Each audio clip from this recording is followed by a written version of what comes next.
अस्सलाम वालेकुम, कैसे हैं आप सब। आज हम बात करेंगे मूवी जॉय राइड की, जो 2001 में आई थी। काफी अच्छी मूवी है और इस पे रीड में पॉल वॉकर है। तो बस स्टार्ट करते हैं और देखते हैं क्या है इसमें। मूवी स्टार्ट होती है रुइस से, जो सुबह के 3 बजे अपनी बचपन की क्रश और दोस्त वेना से कॉल पे बात कर रहा होता है, जो इसको बताती है कि उसका ब्रेकअप हो गया है। तो ये अंदर ही अंदर खुश हो जाता है। रुइस फ्लाइट करके अपना वेकेशन गुजारने कल जा रहा होता है, मगर वेना चाहती है कि वो कार में इसको पिक करे और ये दोनों एक साथ जाए, मगर ना इसके पास कार है और इसकी फ्लाइट भी बुक है। तो ये अपना टिकट रिटर्न करता है और सुबह एक सेकंड हैंड कार खरीद के निकल जाता है वेना को पिक करने के लिए। प्यार में क्या क्या करता है इंसान। ये खुश है और स्टेशन पे रुक के अपनी मॉम को कॉल करता है कि मैं फ्लाइट से नहीं आ रहा, कार से आ रहा हूँ वेना के साथ। इसको लगता है इसकी मॉम खुश होंगी, मगर वो तो अफसोस में है क्योंकि उनका बड़ा बेटा फुरर फिर से अरेस्ट हो गया है सॉल्ट लेक सिटी में। ये जाने रखता है मगर कश्मकश में होता है और ये डिसाइड करता है कि ये पहले सॉल्ट लेक सिटी में जाएगा और अपना रूट चेंज करता है। यू टर्न रहता है मगर स्पीड ज्यादा होने की वजह से इसको पुलिस रोक लेती है और इसका चालान करती है और एक टेल राइड ना होने पे इसका फाइन भी होता है। फाइनली ये पहुंच जाता है और स्टेशन पे अपने भाई की जमानत करता है। फिर ये दोनों भाई 5 साल बाद मिलते हैं और फुरर को पता चलता है ना ये कल जा रहा है, तो वो इसके साथ जाने के लिए रेडी हो जाता है, जिससे रुइस खुश नहीं है क्योंकि उसका तो प्लान था वेना के साथ अकेले जाने का,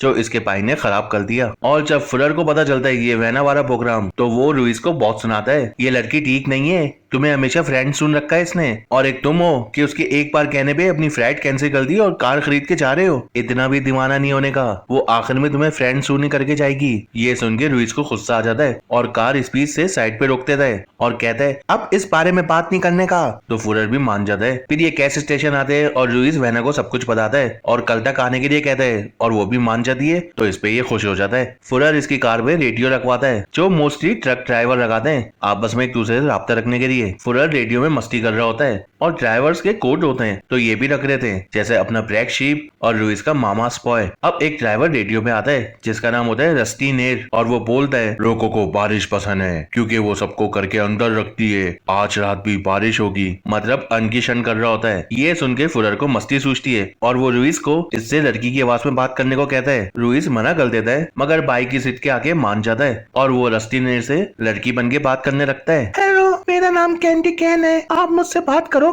और फ्लर्टिंग स्टार्ट हो जाती है और इसकी बातों पे रस्टी फुल दीवाना हो जाता है, मगर इनका कनेक्शन कट जाता है। तो फुरर को बहुत अफसोस होता है, इतना मजा आ रहा था यार, अभी तो उसको सच भी बताना था। ऐसे ही करते ये रात को एक मोटर में रुकने चले जाते हैं। फुरर अंदर जाते हैं रिसेप्शन पे, जहाँ एक रेसिस आदमी मैनेजर पे गुस्सा कर रहा होता है, उससे लड़ रहा होता है। फुरर मसला खत्म करने की कोशिश करता है तो वो गुस्से में फुरर को ही धक्का देके भाग जाता है और रुइस भी कार में बैठ के सब कुछ देख रहा होता है कि जब ही रेडियो में रस्टी नेर की आवाज आती है कैंडी कैन। वो अब तक उसी को ढूंढ रहा है, फुल दीवाना हो गया है और रुइस इस बात से शॉक हो जाता है और फुरर भी आता है तो वो भी शॉक हो जाता है, मगर उसके दिमाग में फिर से एक आइडिया आता है और रुइस वापस कैंडी कैन बन के रस्टी को इसी मोटर में बुलाते हैं। रूम नंबर 17 पे आने को कहते हैं एक पिंक शैंपेन के साथ, क्योंकि रूम नंबर 17 में वही रेसिस आदमी है। और ये अपने रूम नंबर 18 पे चले जाते हैं। चिल कर रहे होते हैं कि एक ट्रक मोटर पे आके रुकता है। रोची रस्टी नेर आ गया पिंक शैंपेन लेके, तो फुरर खुश हो जाता है कि उसका प्रैंक काम कर रहा है और रस्टी रूम नंबर 17 पे जाता है। तो ये दोनों दीवार पे कान लगा रहे थे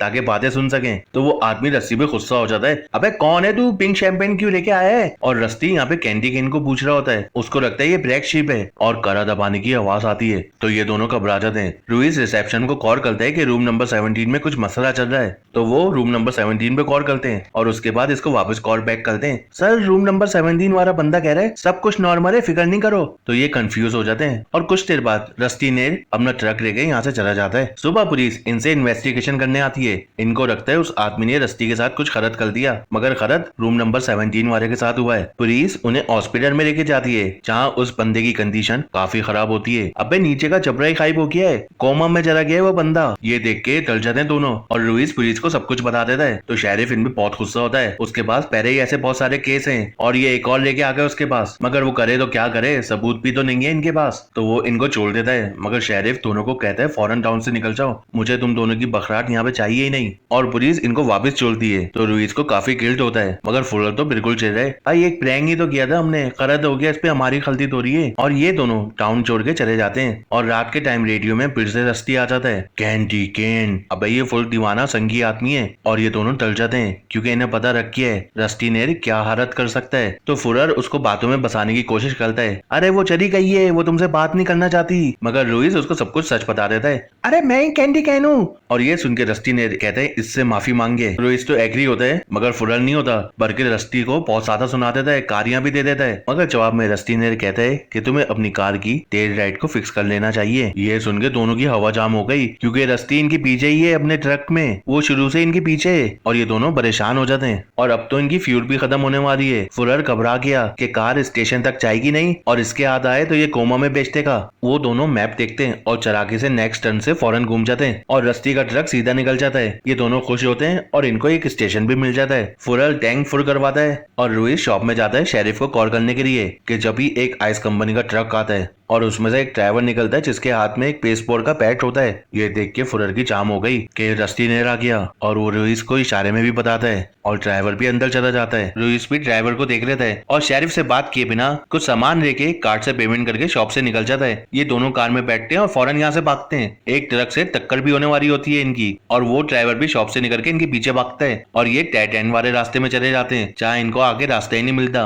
और पीछे वो ट्रक वाला आ जाता है। इन दोनों की हवा जाम हो जाती है, फुल कर जाते हैं। मगर वो तो बस रुइस का कार्ड लेने आया था जो ये जल्दबाजी में शॉप पे छोड़ गया था और वो बेसबॉल का बैट टायर का प्रेशर चेक करने के लिए। ये सुन के दोनों के जान में जान आती है। मगर कुछ देर बाद हलचल होती है। रस्टी का ट्रक आइस ट्रक को चीलता हुआ इनकी तरफ आता है तो ये दोनों फौरन कार को भगाते हैं और चेसिंग स्टार्ट। एक जगह पे आके इनकी कार बस जाती है तो रस्टी का ट्रक इन्हें कुचलने लगता है। तो फुरर फौरन रेडियो में इससे माफी मांगता है, वी आर सॉरी, एक प्रैंक किया था बस। तो रस्टी पूछता है क्यों? अरे जस्ट फॉर फन। तो रस्टी हंसता है कि मैं भी तो फन कर रहा हूँ और वो अपना ट्रक लेके यहाँ से चला जाता है। बच गए दोनों और सुकून की सांस लेते हैं। सुबह रुइस कार को रिपेयर करवाता है और अपनी टेल लाइट भी फिक्स करवा लेता है और ये वैना को लेने निकल जाते हैं और फुरर गुस्से में रास्ते में कारी में से रेडियो निकाल के फेंक देता है और फाइनली रुइस वैना को पिक कर लेता है और वैना को देख के भाई फुरर के दिल में भी कुछ हो गया और ये उसकी दोस्त शार्लेट से मिलते हैं। फिर वो चली जाती है और ये तीनों भी निकल जाते हैं। ये दोनों भाई इतने थक चुके होते हैं कि सो जाते हैं और वीना ड्राइव कर रही होती है। जब रुइस जागता है तो ये उसको थैंक्स कहती है, तुम हमेशा मेरे काम आए हो, तुम हमेशा मेरा साथ देते हो। और ये किस करने वाले होते हैं कि फुरर कबाब में अत्ती बन के आ जाता है और इनका प्रोग्राम वर्क गया। ये मोटर में रूम बुक करते हैं और बार में ड्रिंक करते हैं, चिल करते हैं कि एक टपोरी वैना को तंग करने लगता है। रुइस आता है और बात बिगड़ने वाली होती है कि फुरर दिमाग चलाता है और वैना को अपने साथ ले जाता है और थोड़ी देर बाद रुइस भी निकल जाता है और ये वैना को उसके रूम पे छोड़ता है और थोड़ी सी फ्लर्ट भी करता है तो ये परेशान हो जाती है। अब रुइस भी आ जाता है तो ये उसको छोड़ के दोनों अपने रूम में आते हैं और रुइस तो आते ही सो गया। तो इस बात का फायदा उठा के फुरर ड्रिंक लेके वैना के रूम में चला जाता है कि जब भी इनके रूम में कौर आती है और रुइस नींद में उठाता है लेकिन उसके होश उड़ जाते हैं क्योंकि कौर में रस्टी नेल था। तुमने तो कहा था तुम्हारे साथ कोई लड़की नहीं है, लेकिन तुम्हारा भाई उस लड़की के रूम में क्या कर रहा है? रुइस शॉक हो जाता है। अब रस्टी की बात पे हुआ या रूम वाली बात पे पता नहीं मुझे। और रुइस सीधा उसके रूम में जाता है। ये घबरा जाते हैं कि रुइस कुछ बोलेगा मगर वो कहते हैं रस्टी नेल की कॉल आई थी और उसको पता है हमारे साथ एक लड़की है, वो दीवाना अब तक हमारा पीछा कर रहा है। और ये दोनों भाई डर जाते हैं और इनको देख के वैना भी। ये तीनों वहाँ से फौरन भागते हैं और पुलिस के पास जाने का सोचते हैं मगर रस्टी ने रास्ते में पोर्ट्स पे इनके लिए मैसेज लिखे हैं कि कार के ट्रंक के अंदर देखो। तो ये कार को रोकते हैं और देखने रखते हैं मगर रुइस डर रहा है कि अंदर कोई राश या बम ना हो। मगर वैना खोल लेती है। अंदर होता है रेडियो जो फुरर ने बेचा था,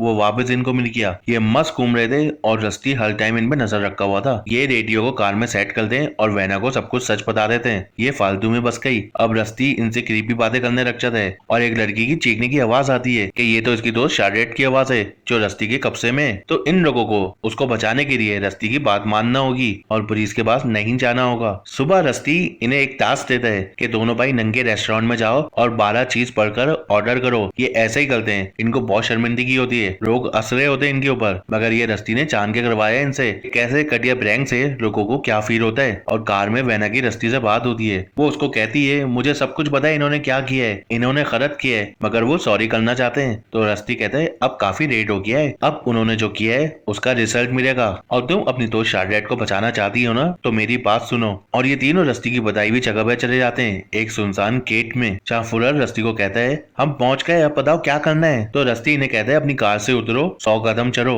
और ये ऐसा ही करते हैं कि सामने से रस्टी अपने ट्रक में आ रहा होता है, आ ही रहा होता है, रुकता भी नहीं है। तो ये जान बचा के गेट की तरफ भागते हैं तो वो भी अपना ट्रक घुसा देता है अंदर और ये तीनों इकट्ठे में रेट के अपनी जान बचाते हैं। और अब रस्टी भी ट्रक से उतर जाता है और ये तीनों अलग हो जाते हैं और चुप जाते हैं मगर रस्टी वैना को पकड़ के अपने साथ ट्रक में ले जाता है और ये दोनों वैना को ढूंढते ही रह जाते हैं। और जब वो नहीं मिलती तो ये समझ जाते रस्ती रह गया उनको, जिसपे ये दोनों आपस में लड़ने लग जाते हैं। तुम्हें तो वैना के साथ रहना चाहिए था। और इनकी कार में आग लग जाती है, जहाँ रेडियो में रस्ती इनसे बात करता है और वैना उसी के पास है। और वो दोनों को नेक्स्ट टाउन में रात को मोटर के रूम नंबर 17 में आने को कहता है और साथ में एक पिंक शैंपेन लेके आने को, जो कि रस्ती ने कार में रखी हुई है। जैसा किया था वही हो रहा है इनके साथ। और अब कार ब्लास्ट होने वाली होती है तो फुरर रुइस को खींच लेता है और रुइस शैंपेन की बोतल भी उठा देता है और अब कार में होता है धमाका। अब टाउन तो दूर है और कार इनके पास है नहीं, तो फुरल चलाता है अपना दिमाग और वो कार की जुगाड़ करता है। एक ट्रक को स्टार्ट करने लगता है। एक आदमी उनकी तरफ आता है तो ये तल जाते हैं कि ये ऑनर होगा, मगर वो कोई और होता है। फुरल ट्रक को स्टार्ट करता है और ये दोनों इधर से भाग जाते हैं। अब ये नेक्स्ट टाउन आ गए हैं, मगर मसला ये है इन्हें मोटर के रूम नंबर 17 में तो आना है, मगर रस्ती ने नेम तो बताया नहीं था कि कौन से वाले के। तो वहाँ जितने भी है ये सबके रूम नंबर 17 चेक करने रखते हैं और वहाँ रस्ती अपने ही काम में लगा हुआ होता है। वैना को एक चेयर में बांध देता है और उसके हाथ मुंह में टेप लगा देता है और उसके सामने एक गन रख देता है जिसका ट्रिगर गेट से कनेक्ट है। जैसे ही कोई गेट खोलेगा वैना का सर उड़ जाएगा। अब 12 बजते हैं। रस्ती पुलिस को कॉल करता है कि मोटर में आ जाओ, बहुत सारी लाशें हैं। और अब तक ये दोनों भी इसी मोटर में आ जाते हैं, जिनकी आवाज सुन के वैना की सांस रुक जाती है कि ये दोनों मुझे मरवाएंगे। और वो रूम नंबर 17 को नॉक करते हैं, मगर वहाँ पे कोई भी नहीं होता। कि जब भी उस रूम में कॉल आती है जो रस्ती ने की है और वो इनको तंग कर रहा होता है, तो रुइस समझ जाता है कि वो बराबर वाले रूम में है और वो फुरर को बेचता है और खुद उससे बातों में रख जाता है। फुरर पीछे के रास्ते से रूम नंबर 18 में जाने लगता है, मगर उससे आवाज हो जाती है तो रस्ती उसको पकड़ लेता है और वो रूम के अंदर का नजारा देख लेता है और आगे की तरफ से रुइस रूम को खोलने वाला होता है, मगर फुरर किसी तरह खुद को छुड़वाता है और जोर से चीखता है गेट ओपन नहीं करने का। रुइस सुन लेता है और गेट को नहीं खोलता। वैना सुकून का सांस लेती है, मगर फुरर के पाँव में कील घुस जाती है। जब वो निकालने लगता है तो रस्ती आके उसको और दबा देता है और फुरल दर्द से बहुत चीखता है, तो रुइस उसकी तरफ भागता है। जब ये वहाँ पहुँचता है तो देखता है रस्ती ट्रक लेके यहाँ से जा रहा है और फुरल तो लटका हुआ है। ये उसको उतारने लगता है, मगर उसके पाँव तो पाइप से फंसा हुआ होता है और मोटर में भी पुलिस आ जाती है, जहाँ उन्हें मैनेजर की लाश मिलती है। और अब ये सब रूम को कोड के चेक करने लगते हैं। वैना की तो हालत पतली हो गई कि अब तो कहीं मैं पक्का गई, और रस्ती ट्रक लेके वापस इनकी तरफ आने लगता है। वो सबको उड़ा देगा। रुइस फुरर को उतार देता है और फुरर उसे अंदर वैना को बचाने के लिए भेजता है। अब पुलिस आगे से और रुइस पीछे से रूम के अंदर आते हैं और ये सही टाइम पे वैना को साइड से गिरा देता है, क्योंकि पुलिस जैसे गेट खोलती है फायरिंग होती है, जिससे वैना बच जाती है। अब पुलिस को लगता है यही कातिल है और बाल ट्रक पास आने लगते हैं तो फुरर जोर से चीखता है और रुइस उसके पास जाता है और पुलिस उसके पीछे। और ये दोनों पुलिस को कहते हैं ट्रक पे फायरिंग करने को, और वो करते हैं, मगर वो रुकता नहीं है और ये जान बचा के उसके सामने से हट जाते हैं। मगर ट्रक तो भाई मोटर के अंदर ही घुस जाता है, जहाँ वैना और बाकी पुलिस होती है और वो भी उसको देख के अपनी जान बचा देते हैं। अब पुलिस ट्रक को चेक करती है, अंदर ड्राइवर मर चुका होता है, मगर शार्लेट इनको जिंदा मिल जाती है। अब एम्बुलेंस और पुलिस आ जाती है और इनकी जान बच जाती है। और रुइस के पूछने में पुलिस इनको ड्राइवर के बारे में बताती है, जिसका नाम जॉन्स था और वो एक आइस कंपनी में काम करता है। ये आइस कंपनी की बात सुन के दोनों कंफ्यूज हो जाते हैं कि जब भी रेडियो में रस्टी नेर की आवाज आती है और वो अपनी अजीब बातें ही कर रहा होता है, तो ये समझ गए कि वो जिंदा है और उसने अपनी जगह वो आइस ट्रक वाले बंदे को पिटा दिया था। सही गिर गया रस्टी नेर और ये तीनों डर जाते हैं कि वो अभी जिंदा है, तो मतलब ये सेफ नहीं है अब तक। और बस इनके तर्क के साथ ये मूवी एंड हो जाती है। तो कैसी लगी आपको मूवी, मुझे कमेंट बॉक्स में बताना और मिलते हैं इंशाल्लाह नेक्स्ट वीडियो में। जब तक अपना और अपने घर वालों का ख्याल रखिएगा। अल्लाह हाफिज।